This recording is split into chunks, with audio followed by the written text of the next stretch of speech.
মা কাকে বলে জানেন? আপনি কি শোনালেন? শোনো, মরার পরই মায়ের মাথাটা যখন শ্মশানে থাকে না, আস্তে মন দিয়ে শুনবেন, মরে যাওয়ার পরে মায়ের মাথাটা যখন শ্মশানের চিতায় শয়ন করানো হয়, সেই শেষ সময় মুখাগ্নির আগে যদি ভগবান সামনে সেই মৃত মাটাকে একবার প্রাণ দিয়ে বলে, বল তোর শেষ চাওয়া কি? যদি প্রকৃত মা হয় কি চাইবেন জানেন? ফেলে আসা সম্পত্তি নয়, ফেলে আসা ঘর বাড়ি নয়, ফেলে আসা গয়নাগাটি নয়। মা যদি হয় সে চাইবে আমি আরেকটা বার চাই, আমার সেই সন্তানগুলো এসে আমাকে একবার মা বলে ডাক। আর আপনি বলছেন আমাকে বাঁচানোর জন্য আমার সন্তানগুলোকে এই দুরাচারীর হাতে তুলে দেবেন? না না স্বামী, জীবন আমি চাইনি, আপনি চলে যান, আমাকে পরিত্যাগ করুন, আমার মৃত্যু এখন হলে অনেক ভালো। সে যন্ত্রণায় একবার, কিন্তু সন্তান ছেড়ে যাওয়ার যন্ত্রণা থেকে অনেক অনেক অনেক ভালো। সেই দিন বসুদেব দেবকীর মাথায় হাত রেখে বলেছিল, দেবকী একবার তাকিয়ে আমার নয়ন পানে দেখো তো, তুমি সব ভুলে গেলেও আমি ভুলিনি। কিচ্ছু মনে পড়ছে না তোমার? কে ছিলে তুমি, কে ছিলাম আমি? প্রথম জন্মে তুমিই তো ছিলে পিসিনী, আমি ছিলাম সুতপা। তুমি তো ভগবানকে ডেকেছিলে না সন্তান রূপে পাওয়ার জন্য, পেয়েছিলে তো 12,000 বছর সাধনা করে। এসেছিল দ্বিতীয় জন্মে, তুমি তো অদিতি, আমি কাশ্যপ মুনি হয়েছিলাম, ভগবান আবার এসেছিল আমাদের গর্ভে। আমি বলছি এটাই আমাদের তৃতীয় জন্ম। তুমি তুমি বিশ্বাস করো, ভগবানকে পেতে গেলে কষ্ট পেতে হয়। আমি বলছি এই দুরাচারী যার অত্যাচারী মথুরানগর জর্জরিত, একমাত্র কে ভগবান মারতে পারে। তুমি আমার কথা শুনে নাও, তুমি মেনে নাও আমার কথা, দেখবে ওই সন্তানকে মারতে পারবে না। তুমি একটু কষ্ট সহ্য করো, একদিন তোমার গর্ভে ভগবান আসবে, তুমি ভগবানের মা হবে, আর তোমার সন্তানই এই দুরাচারীকে হত্যা করবে। মেনে নাও। দেবকীর মনে পড়ে গেছিল কথাগুলো, সব পূর্ব স্মরণ করিয়েছিল, কিন্তু এই কথাগুলো সেদিন কংস শুনতে পায়নি। কিন্তু কংস মনে মনে ভাবলো, বসুদেবদে একটা ভালো কথা বলেছে, আমি যদি সবার সামনে আমার বোনটাকে এখনই হত্যা করে ফেলি, সবাই বলবে আমি মৃত্যুকে ভয় পাই, আমি কাপুরুষ। কিন্তু এক কাজ করি, আমি যদি রাতের অন্ধকারে আমার এই বোনের সন্তানগুলোকে হত্যা করি, কেউ না জানতে পারবে, কেউ বুঝতে পারবে না, আর কেউ না জানতে পারবে। যখন আমি একটা একটা করে 8টা সন্তানকে জন্মের পরেই মেরে দেব, তখন আমার বাঁচার পথটা ঠিক হয়ে যাবে। তবে হ্যাঁ, এদেরকে খোলা আকাশের নিচে রাখলে হবে না। ওরে কে আছিস? আদেশ করুন মহারাজ। যা আমার রাজ্যের কারাগার থেকে নিয়ে আয় লোহার বেরি, নিয়ে আয় লোহার শৃঙ্খল, এদের সর্বশরীর থেকে নতুন বস্ত্র খুলে নিয়ে পরিয়ে দে পুরানো অলঙ্কার, খুলে নিয়ে এই লোহার বেরি লোহার শৃঙ্খল পেরিয়ে আমার রাজ্যের সব থেকে অন্ধকারতম কারাগারে নিক্ষেপ করে।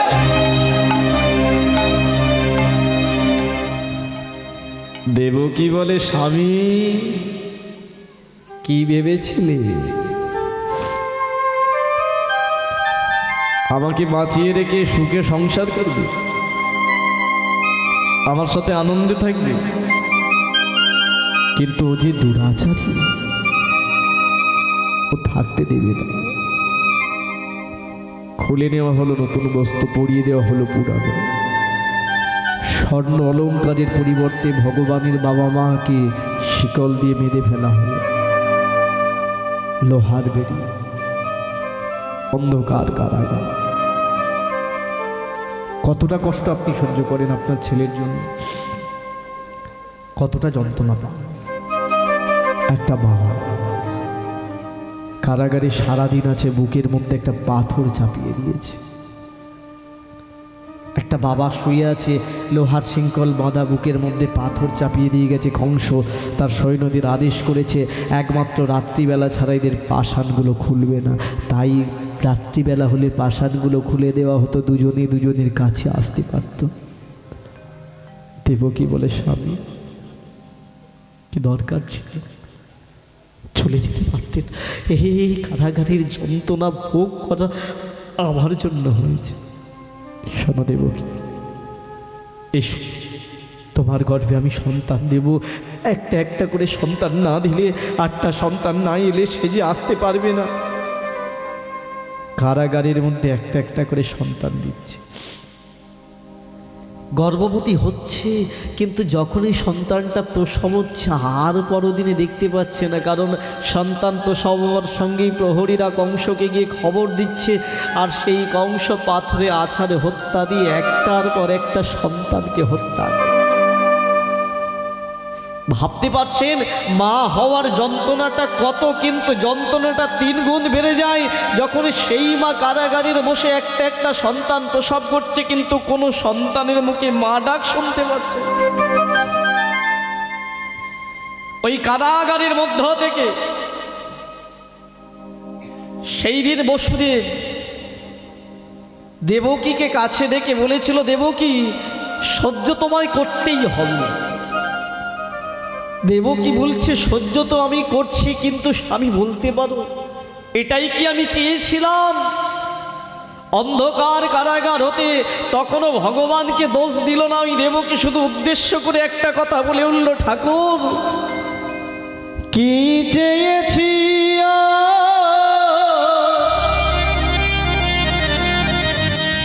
কি যে পেলাম,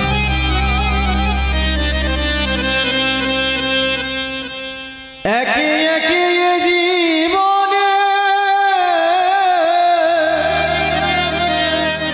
সব হারালাম, কিসের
এখান থেকে আমরা কিছু প্রশ্নের উত্তর জেনে নিই। প্রথম প্রশ্ন, যিনি ভগবান, যিনি বিশ্ব চরাচরের মালিক, তিনি কেন তার বাবা মাকে কারাগারে রাখবেন? বা তিনি কেন কারাগারে এলেন? কেনই বা তার দাদা হয়ে 6টা পুত্রকে অকালে মৃত্যুগ্রহণ করতে হলো? সেই ভক্তমণ্ডলী, এই ভগবানের কারাগারে আসা এবং তার বাবা মাকে কারাগারের যন্ত্রণা ভোগ করানো, এর পেছনে ছিল 3টে কারণ। কটা কারণ বললাম? 3টে কারণ। প্রথম কারণটা কি?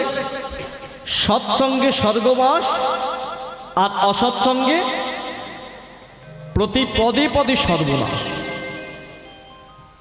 10খানা সাধুর সাথে যদি একটা চোর মেলামেশা করে, ওই চোরটা কিন্তু সাধু হবে।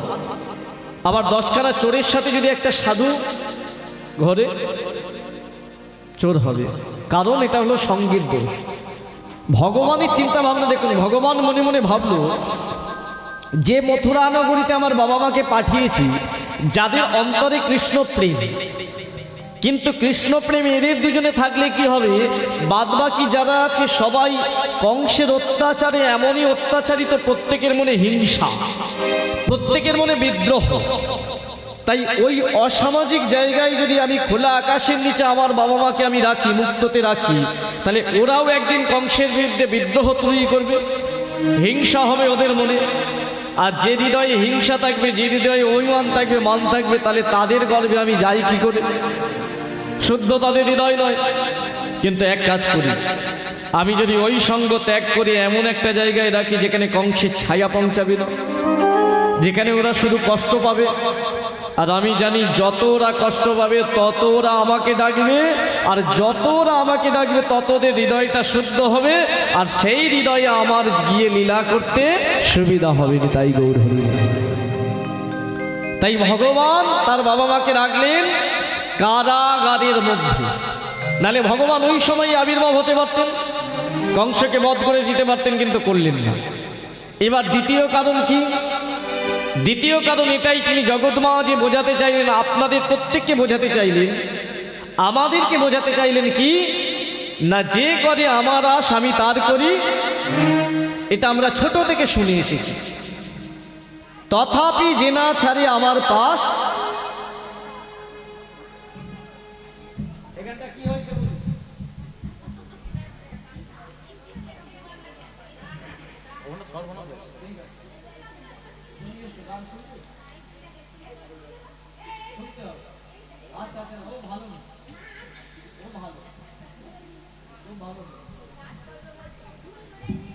ঠিক আছে, রাখুন, শুনতে হবে। আমরা ছোট থেকে শুনে আসছি, যে করে আমার আশ আমি তার করি,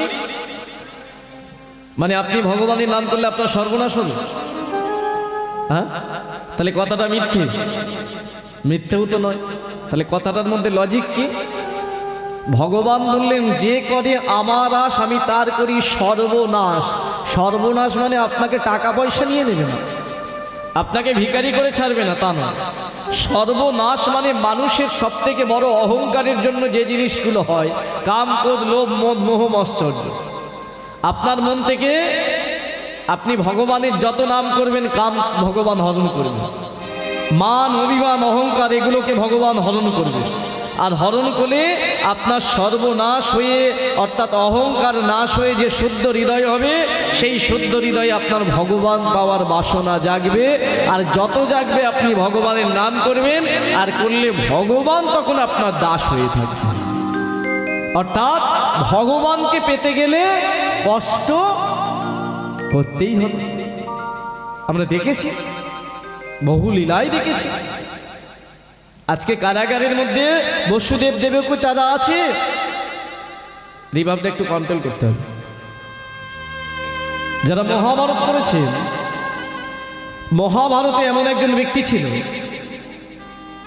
আমরা রাস্তায় চললে যদি একটা সেফটি পিন বা একটা কাঁটা বা একটা পেরেক আমাদের পায়ে ফুটে যায়, কত জ্বালা যন্ত্রণা হয় না? কত কষ্ট হয়। মহাভারতে এমন একজন ব্যক্তি ছিল যে ভগবানের চরণ পাওয়ার জন্য তীরের বিছানায় 58 দিন তীরের যন্ত্রণা সহ্য করে শুয়েছিলেন। কে বলুন তো? পিতামহ বিশ্বদেব। নামটা আপনারা জানেন, কিন্তু আমাদের পরের জেনারেশন এগুলো জানবে না। কষ্ট কাকে বলে শুনতে হবে, বুঝতে হবে। কুরুক্ষেত্রের যুদ্ধ কত দিনের জন্য হয়েছিল? 18 দিন। এই 18 দিনের মধ্যে 10 দিনের মাথায় ভগবান শ্রীকৃষ্ণ অর্জুনকে দিয়ে এত তীর মেরেছিল যে তীরের বিছানা হয়ে গিয়েছিল, তাই না? যারা দূরদর্শনে দেখেছেন, যারা মহাভারত পড়েছেন। কিন্তু একটা জিনিস আপনারাও জানেন যে পিতামহ বিশ্বের ছিল ইচ্ছা মৃত্যু। ইচ্ছা মৃত্যু মানে সে যখন ইচ্ছা করবে তখনই সে মরে যেতে পারে। তাহলে প্রশ্ন হলো, যার মধ্যে এই বর আছে, এই বর থাকার পরেও কেন সে 58 দিন তীরের যন্ত্রণা ভোগ করলো? কি কারণে সে এতদিন যন্ত্রণা ভোগ করে মরল? একটাই কারণ, সেটা হলো ভগবানের চরণ পাওয়া। ব্যাপারটা কেমন ছিল না? ব্যাপারটা এটাই ছিল বাবা, আকাশে যে সূর্য ওঠে না, এই সূর্যের উত্তরায়ণ হয় আর দক্ষিণায়ন হয়। আপনারা যদি মন দিয়ে শোনেন, আমি বলবো, নাহলে কেটে কেটে চলে যাবে, শুনতে হবে। কাটবো না। বাহ, এটা ঠিক আছে, কেটো না বাবা, করে যাও। কিন্তু শোনার বেলায় এত অস্থিরতা কেন? আপনাদের আশীর্বাদে বৎসরে 250 দিনের উপরে কীর্তন হয়। আমি সব থেকে বেশি মেদিনীপুরে কীর্তন করি শোনানোর জন্য। কীর্তন আমি টাইম ধরে করি না, 3 ঘন্টা 2 ঘন্টা 2.5 ঘন্টা কীর্তন করতে হবে, এই ধরে করি না, যাতে আপনারা শোনেন কীর্তন থেকে আমি কি পাবো। What is the definition of kirtan? Kirtan মানে ধেই করে নাচানো। কীর্তন মানে এখানে শুধু গিয়ে গেলাম চলে গেলাম, এটা নয়। কীর্তন মিন্স ডেফিনেশন, কীর্তন মিন্স নলেজ, কীর্তন মিন্স এডুকেশন। এখানে বসে শুনতে হবে। একটা বাচ্চা ছেলে কোনোদিন এখানে ডিস্টার্ব করবে না, যদি তার মা কন্ট্রোল করে তাকে বসাতে পারে, বাবা শোনো। আর এই বাবা শোনো কথাটা ছেলেটা তখন শুনবে যদি বাড়িতে বাচ্চা ছেলেটা মায়ের কথা শোনে। কিন্তু বাড়িতে যদি বাচ্চা ছেলেটা মায়ের কথা না শুনে, এখানে বসে শুনবে না, তার মানে আপনার পরিচালনায় ছোট থেকে ভুল আছে। এটা দেখেছি মেদিনীপুরে, এই বাচ্চা ছেলেগুলো, এদের কীর্তন শোনার এত মানসিকতা। এখানে তো একটা ছোট্ট জায়গা, আমি অরিজিৎ হয়েছি সেটাও আপনাদের মেদিনীপুরের জন্য। এক সময় মেদিনীপুরে এত কীর্তন করেছি, এখানে ইউটিউবে এক একটা কীর্তন 3 মিলিয়ন 4 মিলিয়ন ভিউয়ার্স গেছে, দেখেছি। সেই জায়গার মানুষগুলো শুনেছে। শুনতে হবে যে কতটা কষ্ট করলে তবে ভগবানের চরণ পাওয়া যায়। এখানে 4 ঘন্টা আমাদের বসতে বিরক্ত লাগে। 10 দিনের মাথায় যখন অর্জুন তীরবিদ্ধ করলো পিতামহ বিশ্বকে, আকাশে আমরা না যখন যে সূর্য ওঠে, সূর্যের উত্তরায়ণ আর দক্ষিণায়ন হয়। দক্ষিণায়ন কাকে বলে না? আষাঢ় মাস থেকে এই বর্তমানে যে 25শে ডিসেম্বর গেল না, এই সময়টা চলছিল বাবা দক্ষিণায়ন, মানে দিন ছোট রাত বড়। আর এই 25শে ডিসেম্বরের পর থেকে আমাদের রথ আসা পর্যন্ত চলবে উত্তরায়ণ, মানে দিন ধীরে ধীরে বড় হবে, রাত ছোট হবে।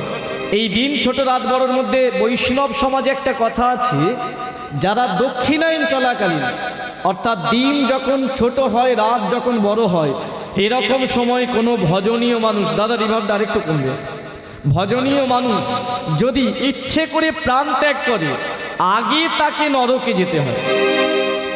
আগে নরকে যেতে হয়, তারপরে সে স্বর্গে যাবে।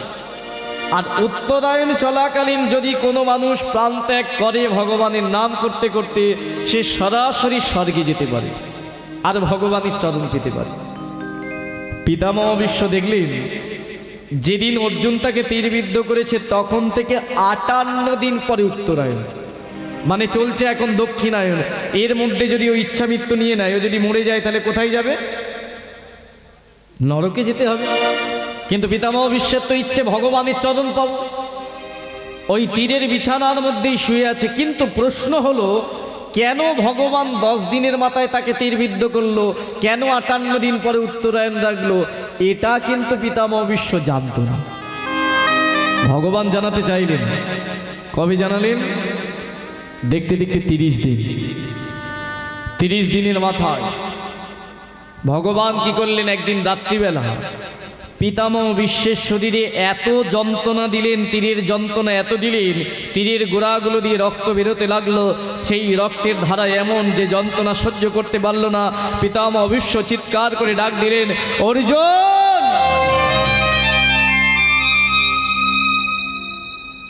ওই রাত্রিবেলায় অর্জুন ছুটতে ছুটতে এলেন পিতামহ বিশ্বের কাছে। পিতামহ, কি কারণে এই রাত্রিবেলা আমাকে ডাকলেন? স্মরণ করার কারণটা কি? অর্জুন, দেখো না, দেখতে দেখতে 30টা দিন তো কেটে গেছে। এই 30 দিন আমি তীরের বিছানায় শুয়েছিলাম। আজকে থেকে আমার যন্ত্রণাটা শরীরে এত বেড়ে গেছে, আর মনে হয় আমি সহ্য করতে পারছি না। কেন এমন হলো? অর্জুন বললেন, পিতামহ, তীরটা আমি মেরেছিলাম বলে দেখাতিস? আপনার তো ইচ্ছা মৃত্যু, আপনি প্রাণটা ত্যাগ করুন না, এই যন্ত্রণা কেন ভোগ করছেন? অর্জুনও জানে না পিতামহ কেন যে এই যন্ত্রণা ভোগ করছে। পিতামহ বলল, অর্জুন, তোমায় কেন ডেকেছি জানো? একটা কারণ। কি কারণ? তোমার তো প্রিয় সখা কৃষ্ণ একবার রাত্রিবেলা যাবে আজকে, ওই কৃষ্ণকে ডেকে নিয়ে আসবে আমার কাছে।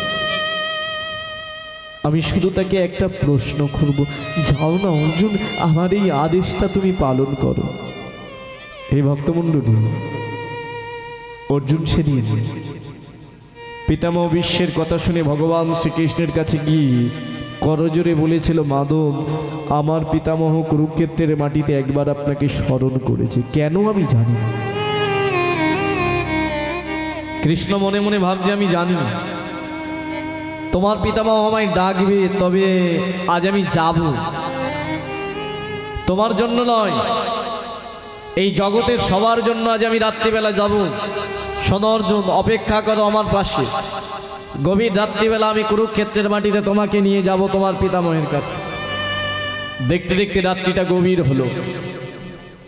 সবাই ঘুমিয়ে পড়েছে হস্তিনাপুরে, কেউ জেগে নেই। কৃষ্ণচন্দ্র হাতটা ধরেছে অর্জুনের। 1 পা 2 পা 3 পা 4 পা করে কুরুক্ষেত্রের মাটিতে পা দিচ্ছে। কুরুক্ষেত্রের মাটিতে যখন আসছে, পদধ্বনিটা শুনতে পাচ্ছে পিতামহ বিশ্বদেব। কিন্তু আশ্চর্যের বিষয়, এই যে একটা সুগার রোগীর কোটি টাকা থাকলেও যখন রোগটা এসে যায় না, তখন ভালো মন্দ খাবার থাকলেও সে খেতে। পিতামহ বিশ্বের সামনে আসছে ভগবান, কিন্তু দেখতে পাচ্ছে না। দেখবে কি করে? এমন তীর মেরেছে অর্জুন, নয়ন দুটো ঊর্ধ্ব দিকে। চরণধ্বনি শুনতে পাচ্ছে। মনে মনে ভাবছে, আজ আমি কত অসহায়, আমার সামনে আসছে, আমি কিছু দেখতে পারবো না। কৃষ্ণ ধীরে ধীরে এসে পিতামহর সামনে যেই দাঁড়িয়েছে, পিতামহ বলে উঠল, এসেছ মাধব, আপনার চরণে আমার একটা প্রশ্ন। জীবনে কি এমন আমি অপরাধ করেছিলাম যে কুরুক্ষেত্রের যুদ্ধের 58 দিন পরে আপনি উত্তরায়ণ রেখেছেন? এই যন্ত্রণা যে আমি আর সহ্য করতে পারছি না। মাধবে বলুন না, কি অপরাধ আমি করেছি? কৃষ্ণচন্দ্র মনে মনে ভাবছে, অপরাধ তো দেখানোর জন্যই আমি এসেছি। পিতামহ, আপনি জানতে চান আপনার অপরাধ কি? কি কারণে এই 58 দিন আপনাকে তীরের যন্ত্রণা ভোগ করতে হবে? শুনুন তাহলে। আপনি আপনি অপরাধ করেছেন, আপনি পাপ করেছেন মাধব।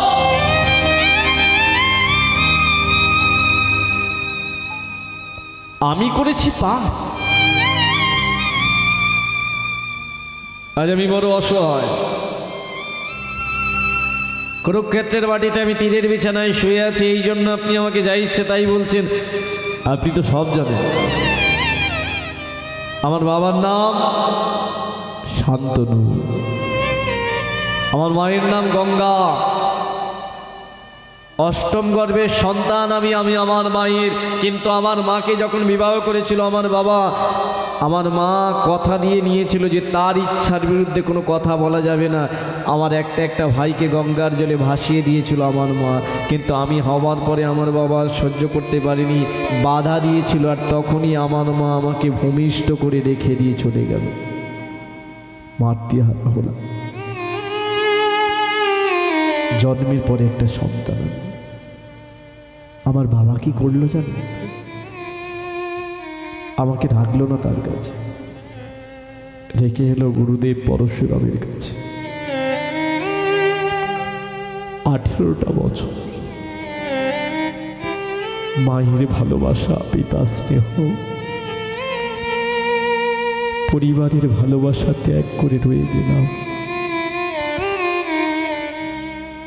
যেদিন ফিরলাম সেদিন দেখলাম আমার বাবা আবার একটা বিয়ে করেছে, মায়ের নাম সত্যবতী। আনন্দ পেলাম, একটা তো মা আছে। রাতের বেলা গিয়ে ওই মায়ের চরণ তলে হাত দিয়ে বলে উঠলাম, মা আমি তোমার অভাগা ছেলে। 18 বছর আমি মায়ের ভালোবাসা পাইনি, আজ থেকে তুমি আমাকে একটু ভালোবাসবে, নাই বা তুমি আমার জন্মদাত্রী মা হলেন। জানো বাবু, সেই দিন আমার ওই মা কি করেছিল? আমার হাতটা নিয়ে তার মাথায় রেখে বলেছিল, আমি তোকে সন্তান চেয়ে ভালোবাসতে পারি, কিন্তু আগে তুই কথা দে, তুই যেহেতু বড় ছেলে ওই সিংহাসনের দিকে কোনোদিন তাকাবি না। তাকাইনি মাধব। দ্বিতীয় ত্যাগ শুনবেন। তারপরে ওদের খেয়েছি, ওদের পড়েছি ভালোবাসা পাওয়ার জন্য, তাই ওদের হয়ে যুদ্ধ করে চূড়ায় যা বলেছে তাই করেছি। কেন? আপনারই কথা, আপনি ভগবান বলে গেছেন, যার খাবে যা করবে তার হয়ে যুদ্ধ করা ধর্ম। আমি ওদের হয়ে করেছি, তাহলে পাপটা আমি জীবনে কখন করলাম যার জন্য আমার এত বড় শাস্তি আপনাকে পাওয়ার জন্য? ভগবান বলে, শোনো, পাপটা তুমি এই জন্মে করনি, আমি বলিনি একবার ওই জন্মে করেছো। তুমি পাপ করেছো, তবে সেটা এই জন্ম থেকে 10 জন্ম আগে, মানে 10 জন্ম আগের পাপ। যারা বসে আছেন এখানে ভাববেন, চালাকি করে এই জন্মে আমি যা করে যাচ্ছি শাস্তি পেলাম না, পরের জন্মে পাপ 4 লক্ষ বার মানব জন্ম গ্রহণ করতে হবে। এই জন্মে পাপ করে যাচ্ছেন, যদি নাও ভোগ করতে পারেন পরজন্মে আপনাকে ভোগ করতেই হবে। পিতামহ বিশ্ব যেই বলে উঠল, মাধব আমি 10 জন্ম আগে কে ছিলাম, কি পাপ করলাম, দেখান আমাকে। আপনি তো ভগবান, আপনি সব পারেন দেখাতে, দেখান আমাকে। দেখতে চান? তাহলে দেখুন, কুরুক্ষেত্রের মাটিতে ভগবান পাপ দর্শন করাচ্ছে পিতামহ বিশ্বকে। অর্জুনকে বলে উঠল, অর্জুন তুমিও দেখো, 10 জন্ম আগে তোমার পিতামহ বিশ্বদেব ছিল একজন রাজা। ওই দেখো একটা রথে করে তোমার পিতামহ রথের রাস্তার মধ্য দিয়ে ধীরে ধীরে ধীরে ধীরে আসছে। পিতামহ দেখুন, আপনার রথের সামনে শুয়ে আছেন একটা সাপ। আপনি কি করলেন? হাতে ছিল একটা তলোয়ার, আপনি সেদিন ওই তলোয়ারটা দিয়ে সাপটাকে মেরে দেননি। তলোয়ারের ডগা দিয়ে সাপটাকে রাস্তা থেকে ছুঁড়ে দূর করে ছুঁড়ে ফেলে দিলেন, চলে গেলেন। একবারও পিছন ফিরে তাকালেন না, দেখতে চাইলেন না সাপটাকে কোথায় ফেললেন। আমি দেখেছিলাম। আপনি জানেন ওই সাপটা কোথায় পড়েছিল? একটা বিষাক্ত কাঁটা। একটা নয়, দুটো নয়, তিনটে নয়, চারটে নয়, হাজারো হাজারো কাঁটা সাপটার শরীরে বিদীর্ণ করে। শত চেষ্টা করলো কাঁটা বাগান থেকে বেরোতে পারলো না, আরও সে জড়িয়ে গেল। কিন্তু একবারও আমাকে সাপটা ডাকেনি যে ঠাকুর তুমি আমাকে রক্ষা করো। কবে ডাকলো জানো? দেখতে দেখতে দেখতে দেখতে 17 দিন। আর বুঝি বাঁচবে না সাপটা। কাঁটার গোড়াগুলো দিয়ে রক্ত বেরোচ্ছে, পুঁজ বেরোচ্ছে। শেষ সময় সাপটা মারা যাওয়ার আগে ক্ষীণ কণ্ঠে আমাকে বলে গিয়েছিল, ঠাকুর, জানি না জীবনে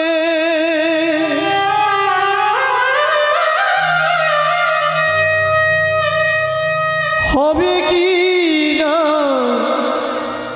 দেখা,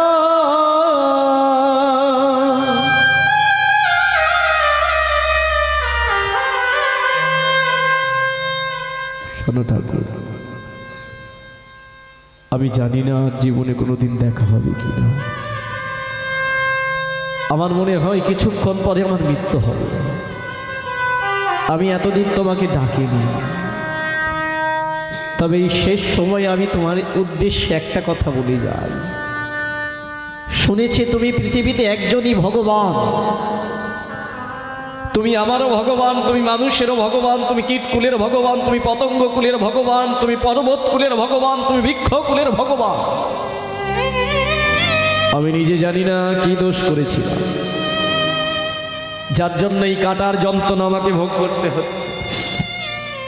তবে মৃত্যুর সময় তোমাকে আমি জানিয়ে গেলাম যে আমাকে বিনা অপরাধেই কাঁটার বনে ফেলে দিয়ে চলে গেল, যে পিছন ফিরে তাকালো না। যদি আমি জীবনে কোনো দোষ না করে থাকি, তাহলে তোমাকে শুনিয়ে গেলাম, তোমায় সাক্ষী রেখে গেলাম, সেই মানুষটিকে তুমি আমার মতো এমন শাস্তি দিও, এমন শাস্তি দিও, সেও যেন 3 গুণ কাঁটার যন্ত্রণা ভোগ করে, ভোগ করে, ভোগ করে।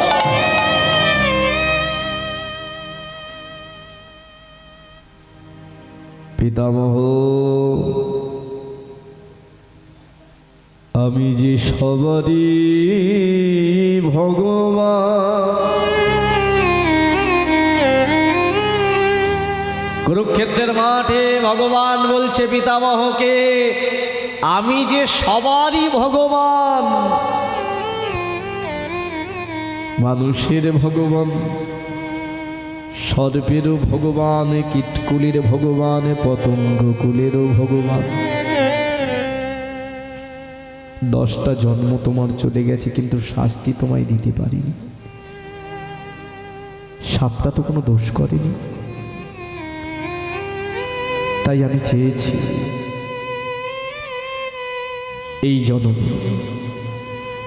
জন্মে তোমাকে আমি শাস্তি দেব, দিয়েছি। আমি জানি আমার চরণ পাওয়ার জন্য উত্তরায়ণের আগে তুমি প্রাণ ত্যাগ করবে না, ভোগ করো যন্ত্রণা। যেই বলেছে এই কথা, পিতামহ বিশ্ব চিৎকার করে বলে উঠল, অর্জুন,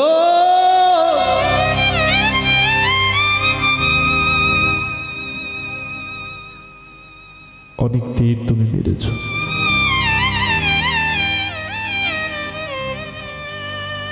আমার শরীরে অনেক তীর মেরেছ,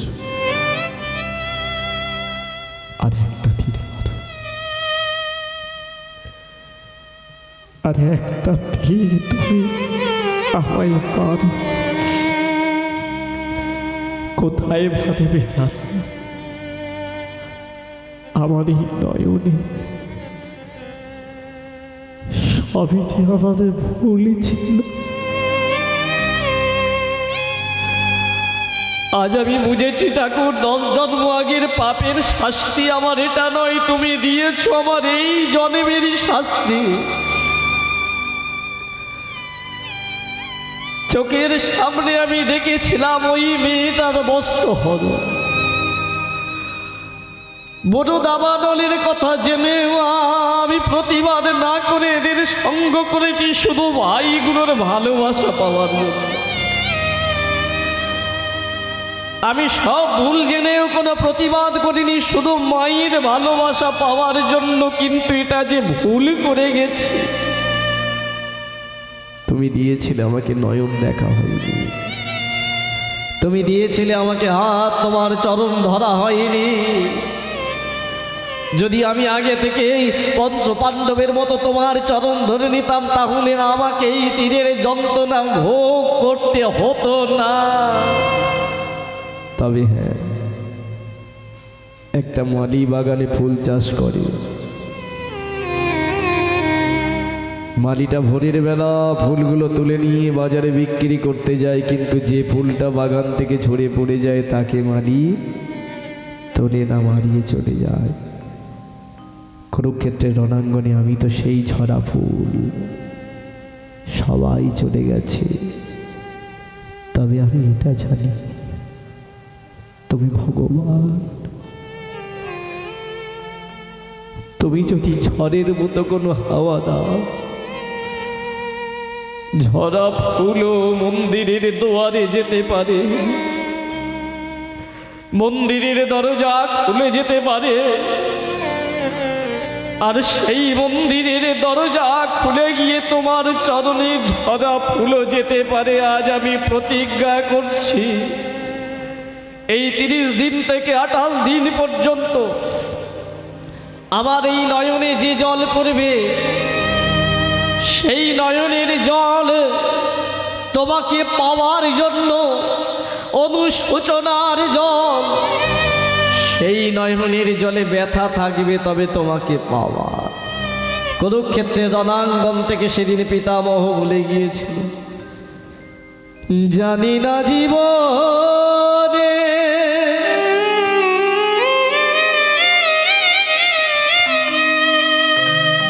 আরে হবে কি না দেখা,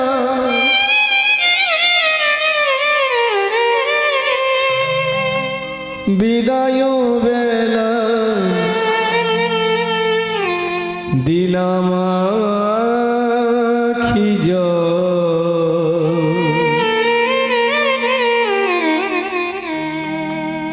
শুধু এই নিবেদনে প্রভু দিও তোমার চরণ তল।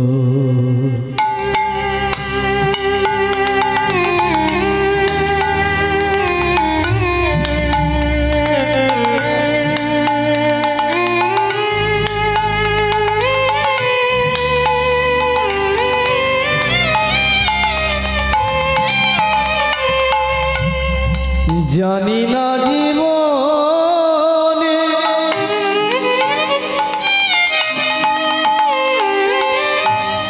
আরে পাবো কি না দেখা,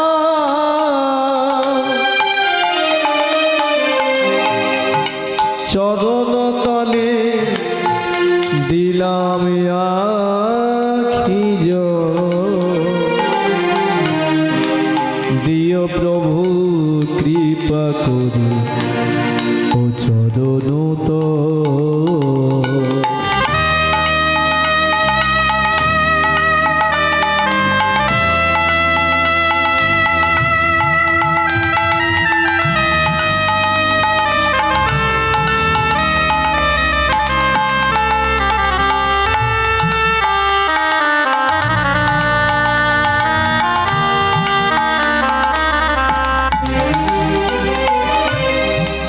তোমারও কৃপাতে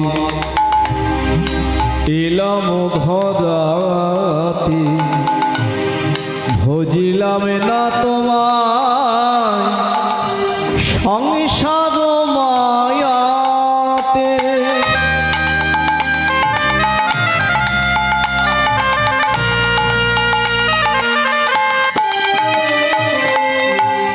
তোমারও কৃপাতে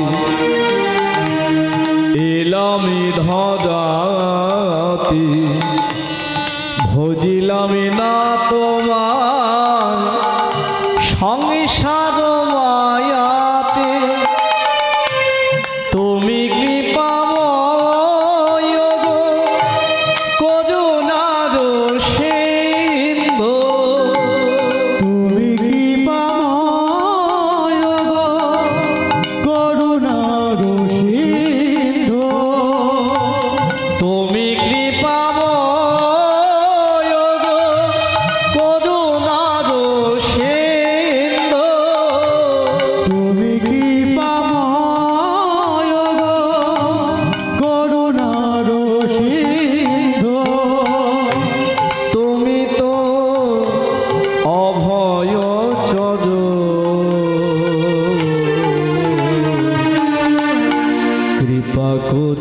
দিও প্রভু ও রাগাচর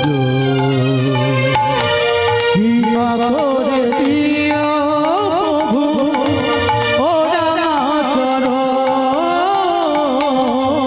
কৃপা করে দিও প্রভু ও রাগাচর কৃপা করে দিও প্রভু ও রাগাচর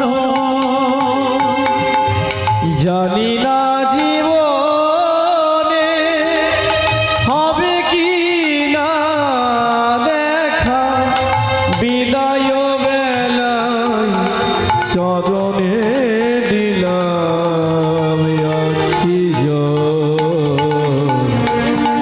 কৃপা করে দিও প্রভু ও চরণ তল।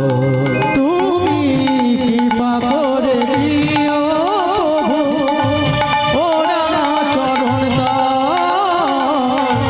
কৃপা করে দিও প্রভু ও রাগাচরণ 58 দিন যন্ত্রণা সহ্য করার পরে প্রাণ ত্যাগ যেদিন করলেন, ভগবান কুরুক্ষেত্রের মাটিতে অর্জুনকে নিয়ে আসলেন।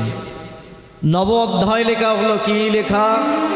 বৈষ্ণব সমাজে 12 জনকে বেছে নেওয়া হলো। বর্তমান সমাজে যারা দেখবেন সাদা পোশাক পরে তিলক সেবা করে, দাদু সঙ্গে মালা, জপের মালা নেয়, যাদেরকে বলা হয় বৈষ্ণব, এই বৈষ্ণব সমাজের প্রতিষ্ঠাতা 12 জন। 12 জনের মধ্যে যেমন ব্রহ্মাকে ধরা হয়, নারদকে ধরা হয়, চতুষ্ষণকে ধরা হয়, কপিল মুনিকে ধরা হয়, যমদেবকে ধরা হয়, শিবকে ধরা হয়, তার মধ্যে পিতামহ বিশ্বকেও ধরা হয়। কেন? বৈষ্ণব শব্দের অর্থ হলো ত্যাগ। ভগবান পিতামহের শেষ দিনে, মৃত্যুর দিনে, দেহ ত্যাগের দিনে এসে বললেন, পিতামহ আপনার 10 জন্মের পাপের জন্য আমি আপনাকে এই 58 দিন আগে তীরের বিছানায় শুকিয়েছি। কিন্তু শুনুন, জগৎকে আপনি যেটা দেখিয়ে গেলেন, যে ত্যাগ স্বীকার করলেন, আপনি সর্বক্ষমতার অধিকারী ছিলেন, কুরুক্ষেত্রের মাটির সবথেকে বড় যোদ্ধা হয়েও আপনি যুদ্ধ করেননি। আপনাকে মারার ক্ষমতা আমার ছিল না, কারণ আমি জানি আপনি আমার ভক্ত, কিন্তু আপনি স্বইচ্ছায় মৃত্যুটা গ্রহণ করেছেন। এটা একটা বড় ত্যাগ। যে অহংকারী বলকে নিজের শ্রেষ্ঠ বল মনে করে, সে কিন্তু পতন অনিবার্য তার। কিন্তু যে বলবান হয়েও আত্মসমর্পণ করে, সে সমাদর পায়। তোমার দ্বিতীয় ত্যাগ, তুমি বড় সন্তান হয়েও সিংহাসনে বসলে না।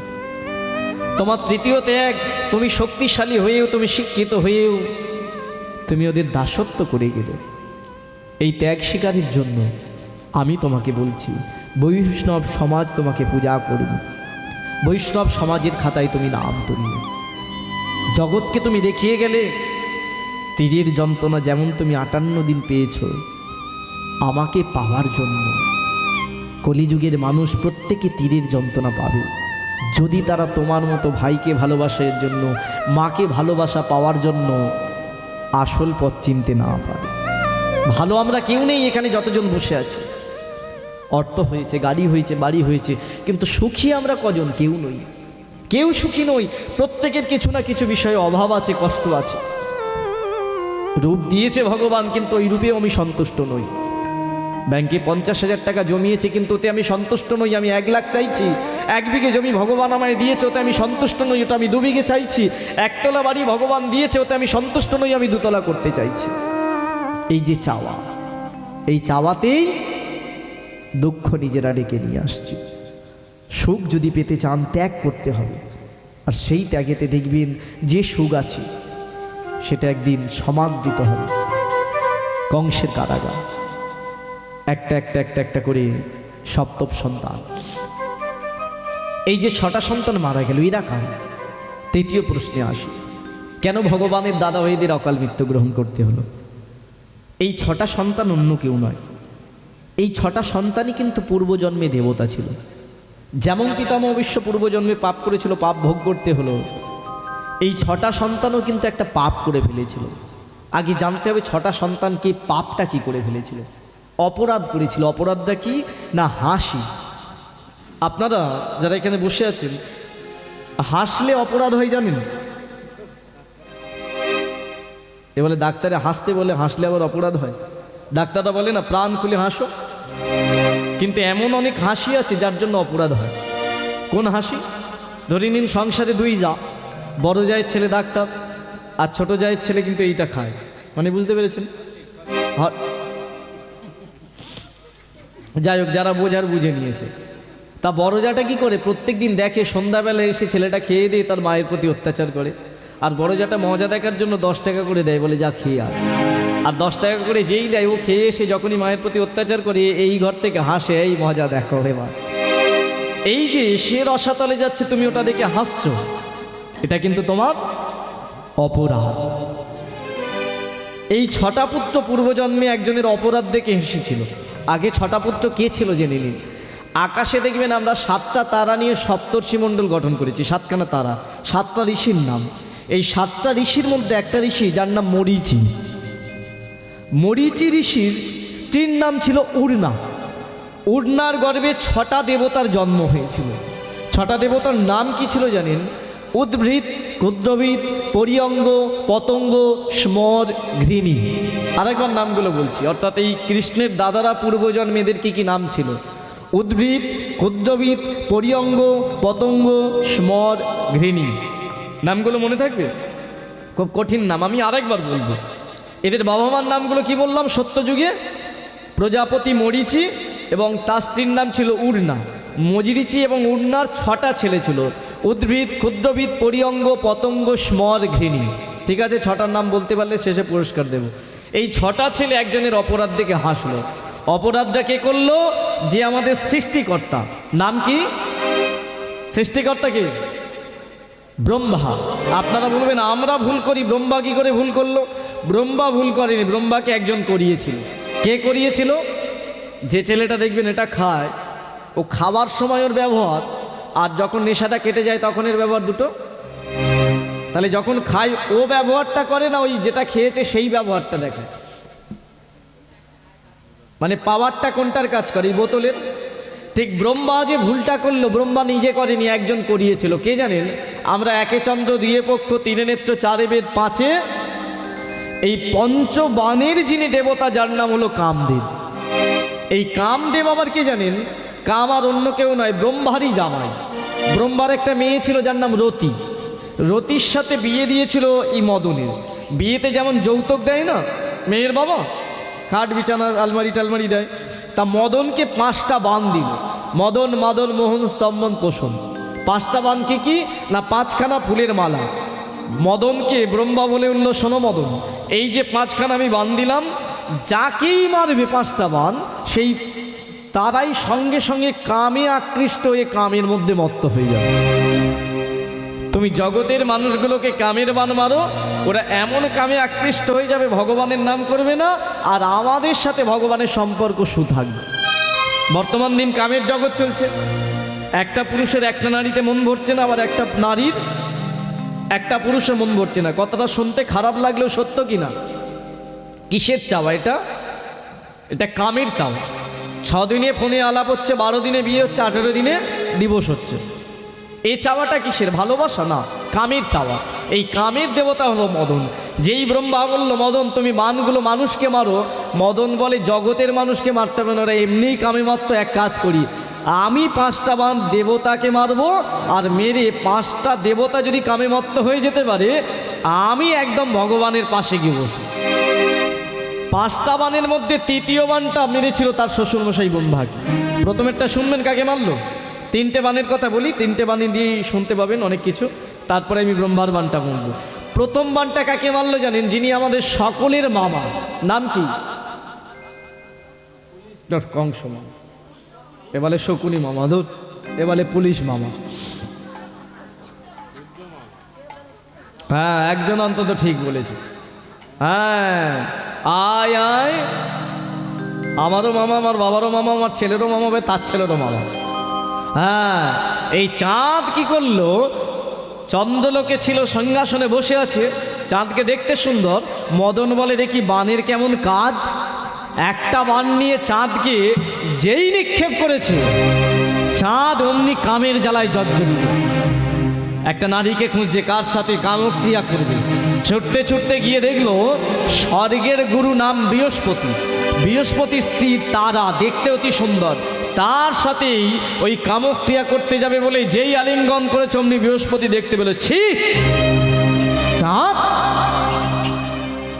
তুই দেবতা হয়ে শেষ পর্যন্ত এহেন কুকর্ম করলি, তোকে এই কাজ শোভা পায় না। এনে কুমণ্ডলীর জল নিয়ে চাঁদের গায়ে ছিটিয়ে দিয়ে বলে উঠল, শোন, এই পাপ কর্মের জন্য অভিশাপ করলাম, 15 দিনের মধ্যে তুই ক্ষয় রোগে মরবি, মরবি, মরবি। এই জন্য আকাশে দেখবেন চাঁদ কতদিনে শেষ হয়ে যায়? যখন 15 দিনে ক্ষয়ে শেষ হয়ে যায় তখন আমরা পূর্ণিমা দেখি, তাই তো? বলে হ্যাঁ।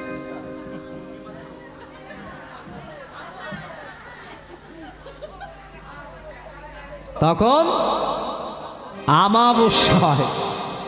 আবার যখন চাঁদটা একটু একটু করে পরিপূর্ণ হয় তখন হয়। কিন্তু প্রশ্ন হলো, চাঁদকে কামের বান মারলো, 15 দিনে অভিশাপ পেল, তাহলে আবার 15 দিনে কি করে ঠিক হলো? এই 15 দিনে ঠিক হওয়ার পেছনে যাদের কৃতিত্ব ছিল তারা অন্য কেউ নয়, চাঁদের বউ। চাঁদের কটা বিয়ে জানেন? 27টা বিয়ে। এই জগতের ছেলে একটা মেয়ে পাওয়ার জন্য, এই দেখুন এখানেও কথা বলি, ওটা বাড়ি থেকে ভুল হয়ে গেছে, হ্যাঁ বাবা ফোন করেছে, বুঝতে পারিনি। যাই হোক, একটা মেয়ে পায় না, খুঁজেই যাচ্ছে, খুঁজেই যাচ্ছে। আর চাঁদ 27টা মেয়ে পেল। কার ছিল না? দক্ষ রাজা 60খানা মেয়ে, বিয়ে দিয়ে দিয়ে দিয়ে 28টা রয়ে গেল। 28টা মেয়ের মধ্যে 28 নম্বরটাকে বিয়ে করলো শ্মশানে যে ভদ্রলোক থাকে, হ্যাঁ ভোলানাথ। আর 27টা স্ত্রীকে একসাথে বিয়ে করে নিল চাঁদ, তোরা আমার লোকে থাক। এই 27টা স্ত্রী যখনই দেখলো ওই কাম এমন বান মেরেছে, তাদের স্বামী ক্ষয়রোগ শুরু হয়েছে, সঙ্গে সঙ্গে কি করলো? শালীরা বিপদে পড়লে কার কাছে যায়? যখন শালীরা বিপদে পড়ে কার কাছে যায়? দিদির স্বামীর নাম কি? জামাই বাবু। এই 27 জন মিলে একসাথে চলেছে ভোলানাথের কাছে, গিয়েই চরণ জড়িয়ে ধরেছে, ও জামাই বাবু, এই বড় বিপদে পড়েছে। ভোলানাথ বলে, হ্যাঁ তোরা 27টা স্ত্রী, একটা স্বামী, তোদের আবার বিপদ কিসের? বলে বিপদ আমাদের নয়, স্বামীর। বলে কেন? বলে ওই যে মদন এমন বান মেরেছে, আর বলবেন না, লজ্জার কথা, কামে এমন জাগলো, গুরুদেবের স্ত্রী তারা সত্য হরণ করতে গেল। বলে ছি ছি ছি ছি, শেষ পর্যন্ত চাঁদ এমন কাজ করলো, তা কি হয়েছে? বলে এমন অভিশাপ করেছে 15 দিনে স্বামী ক্ষয়ে মরে যাবে। এই দেখুন না একদিনে কতটা ক্ষয়ে গেছে। এবার আপনি বলুন, আমরা 27 জন বিধবা হবো, আপনার ভালো লাগবে? ভোলানাথ বলে, এমন একটা কাজ করে ফেলেছে, কি করি বলতো? এক কাজ কর, গুরুদেবের অভিশাপ আমার খণ্ডন করার ক্ষমতা নেই, তোরা গিয়ে ওই বৃহস্পতির চরণ জড়িয়ে ধর, যদি কোনো উপায় বলে দেয় তোদের স্বামী তাহলে বেঁচে যাবে। 27 জন মিলে গেছে গুরুদেবের কাছে, বৃহস্পতির চরণটা জড়িয়ে ধরে বলে, গুরুদেব, গুরু মানে বাবার মতো, গুরুদেব মানে বাবা, আর আপনি যদি বাবা হন আমরা আপনার মেয়ের মতো। বলে কি বলতে চাইছিস? আচ্ছা, আপনি বাবা হয়ে চাইবেন আপনার মেয়েরা বিধবা হোক? বলে কেন, কি হয়েছে? বলে স্বামীকে যে অভিশাপ দিয়েছেন 15 দিনের মধ্যে মরে যাবে, তাহলে আমরা 27 জন সাদা কাপড় পরে আপনার সামনে দাঁড়াবো, ভালো লাগবে? বলে আমি অভিশাপ দিতে চেয়েছি, এমন জঘন্য কাজ করেছে তাই তো দিয়েছি। বলে ও করেনি, ওই মদন বান মেরেছে বলে এই অবস্থা। বলে তাই নাকি? বলে হ্যাঁ। তাহলে শোনে, এক কাজ কর, তোদের স্বামীকে আবার 15 দিনে তোরা ফিরে পেতে জানিস। বলে কিভাবে? বলে তোদের জামাইবাবু যে পর্বতটায় তাকে নাম কি? কৈলাস। ওখান থেকে তোরা 32 মাইল হাঁটবি। কত মাইল? 14 দিন 14 রাত্রির মধ্যে হেঁটে গিয়ে দেখবি একটা তীর্থ আছে যার নাম সোম তীর্থ। সেখান থেকে 27 কলসি জল নিয়ে এসে তোদের স্বামীকে চান করাবি, স্বামী আমার 15 দিনে পরিপূর্ণ হয়ে যাবে।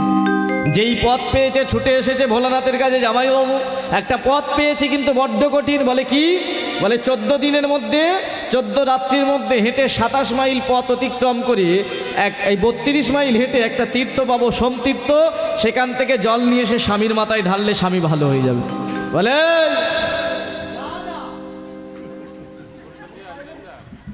এখনো দাঁড়িয়ে আছিস কেন? যা জল নিয়ে আয়। বলে জামাইবাবু যাবো তো, কিন্তু 14 দিন। বলুন আপনি? একদিন আপনার কাছে এসেছিলাম তো। বলে হ্যাঁ। একদিন গুরুদেবের কাছে গেছি। তাহলে একে একে কত? 2। আর হাঁটতে হবে কতদিন? তাহলে 14 আর 2 16।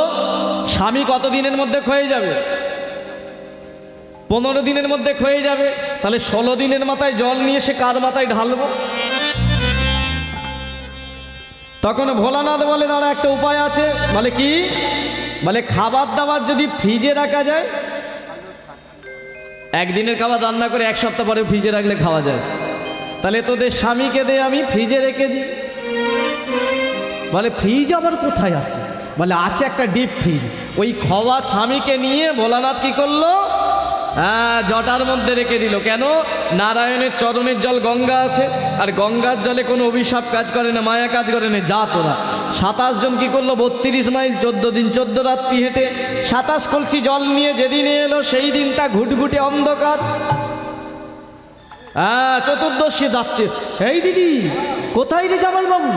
জল তো নিয়ে এলাম, ঢালবো কোথায়? এই ওপরে বসে ধ্যান করছে তো। এক কাজ কর, ধ্যান থেকে জাগানো যাবে না, তাহলে অভিশাপ দেবে। তাহলে 27 জন আমরা এক কাজ করি, এই জলটা নিয়ে গিয়ে ওম নমঃ শিবায়, ওম নমঃ শিবায়, ওম নমঃ শিবায়, ওম নমঃ শিবায়, ওম নমঃ শিবায়, ওম নমঃ শিবায়, ওম নমঃ শিবায়, ওম নমঃ শিবায়। সত্যম শিবা সুন্দর শিবা সুন্দরা, ওম নমঃ শিবায়, ওম নমঃ শিবায়। নিতাই গৌর হরি বল।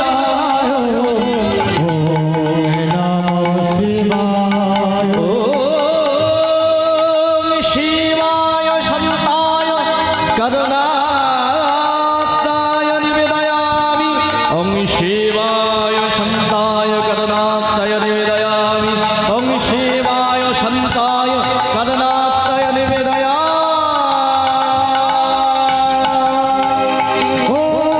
নিতাই গৌর হরি বল, হরি বল,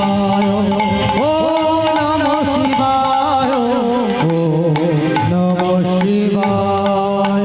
নন্দে এই পিঙ্গি এত জল ঢালিস নে। হ্যাঁ, ওই যে জল ঢাললো, আর সেই জলে স্পর্শ পেয়ে চাঁদ ক্ষয় রোগ থেকে মুক্তি পেয়ে এক ফালি চাঁদ আজও ভোলানাথের জটায় রয়ে গেল। আর বাদবাকি চাঁদ গগনে গিয়ে 15 দিনে একটু একটু একটু একটু করে যখন পূর্ণ হয় তখনই হয় আমাবস্যা। তাতেও বলে তখন হয় পূর্ণিমা। আর এই যে স্বামী ক্ষয় রোগ থেকে মুক্তি পেল, সেই থেকে আপনারা একটা ব্রত পেলেন মর্তের মাটিতে। কি ব্রত? কি ব্রত? ভাইফোঁটা। শিবরাত্রির ব্রত। কতজন করেন? হাত তুলুন। কারা করেন শিবরাত্রির ব্রত? ভয়ে কেন? তুলুন না, যারা করেন তুলুন। করেন না? এখনকার বেশি ইয়ং জেনারেশনই করে, ছেলেরা মেয়েরা, তাই তো? কেন করে? ভালো স্বামী পাওয়ার জন্য না? আচ্ছা ওটা ছেড়ে দিন। তারা কত মাইল হেঁটেছিল শিবরাত্রি করার জন্য? 32 মাইল। এখনকার মেয়ের যারা শিবরাত্রি করে এরা কত মাইল হাঁটে?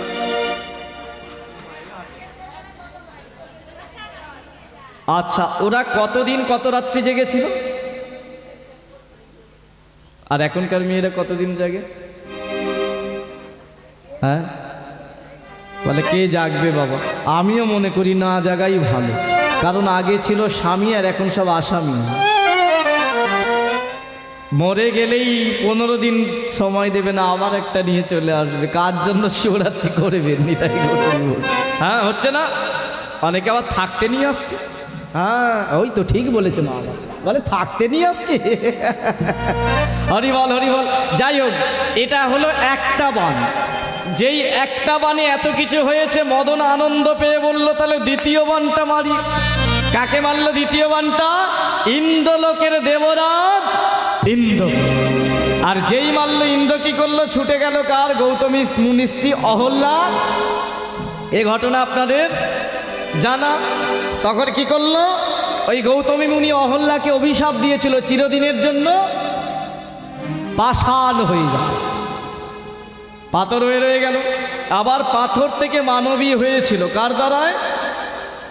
রামের দ্বারা। এটা সকলে জানেন, কিন্তু রামকে আনলো কে এটা জানেন না। শুধু জেনে রাখুন একটুখানি জিনিস এইখানটা, এই রামচন্দ্র অশোক কাননে এসে যে পাথর থেকে মানবী করেছিল অহল্যাকে, এর পেছনে একটা ইতিহাস আছে। ইতিহাসটা কি না, অহল্যার একটা ছেলে ছিল যার নাম সদানন্দ।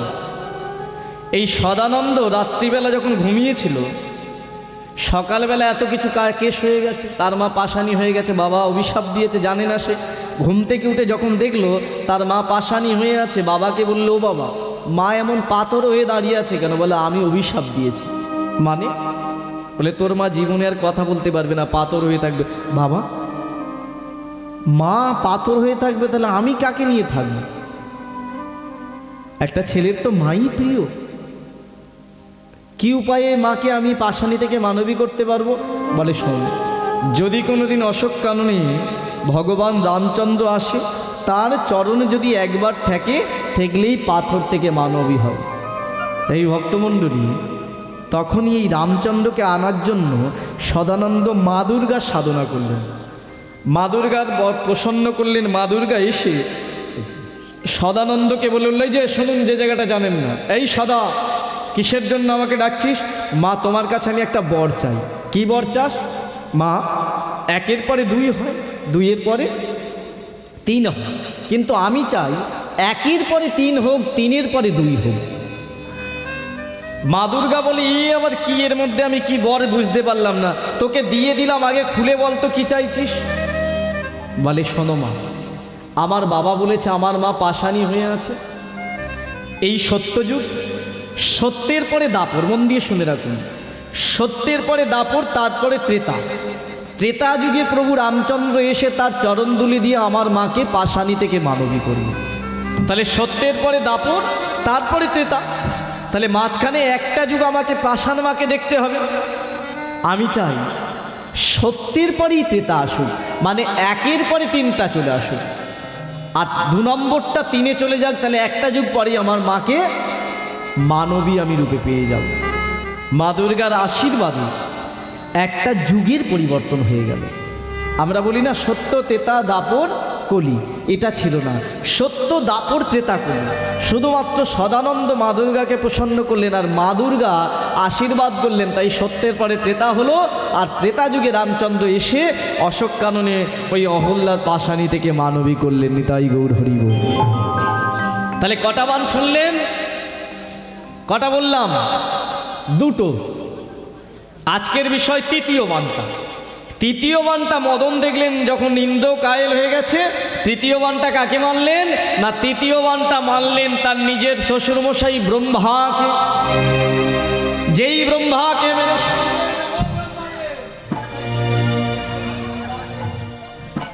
ঠিক আছে, হরিবল হরিবল, আর একটুখানি শেষ হয়ে গেছে।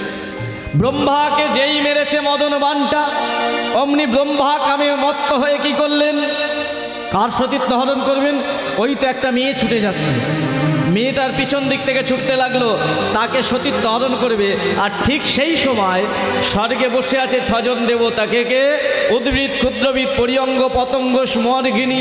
তারা ছজনে ভগবানের নাম করছিলেন, শ্রীকৃষ্ণ গোবিন্দ হরে মুরারি, হে নাথ নারায়ণ, হে বাসুদেবা। উলুধ্বনি হরিধ্বনি, হরিবল হরিবল।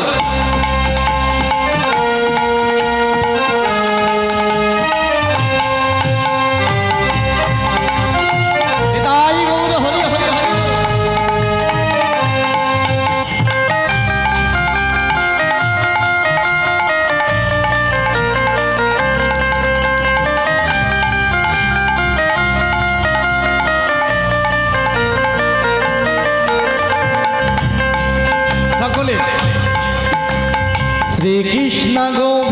হরে মুরারে হে নাথ নারায়ণ বাসুদেবা শ্রীকৃষ্ণ গোবিন্দ হরে মুরারে হে নাথ নারায়ণ হে বাসুদেবা একমাত্র স্বামী শাখা হমার হে নাথ নারায়ণ বাসুদেবা একমাত্র স্বামী সখাহারা হে নাথ নারায়ণ হে বাসুদেবা সকলে একবার দুই বাহু তুলে এই ছয় পুত্রের মতো শ্রীকৃষ্ণ গোবিন্দ হরে মুরারে হে নাথ নারায়ণ বাসুদেবা নিতাই গৌর হরি হরি হরি বল।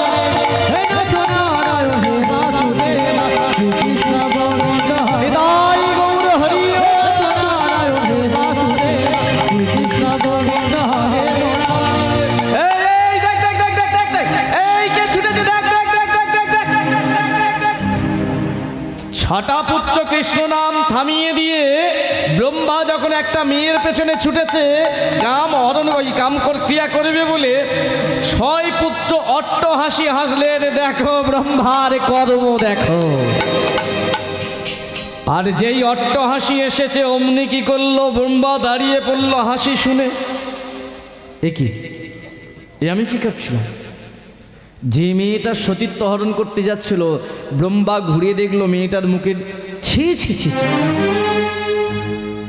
আমি কার সাথে কামক্রিয়া করতে যাচ্ছিলাম এ তো আমার নিজেরই মেয়ে সন্মা আমি তোর সাথে এই দুষ্কর্ম করতে যাইনি ওই মদন আমার জামাই আমাকে বান মেরেছে তাই আমি কামে মত্ত হয়ে গেছিলাম কিছুক্ষণের জন্য কিন্তু আমি ব্রহ্মা হয়ে পাপ করেছি প্রায়শ্চিত্ত করব যে দুটো নয়ন দিয়ে আমি তোর দিকে কামের দৃষ্টিতে দেখে ছুটতে ছুটতে আসলাম আমি রাখবো না এই নয়ন তোর সামনেই আমি আমার এই মাথাটা কেটে এখনই ফেলে দিলাম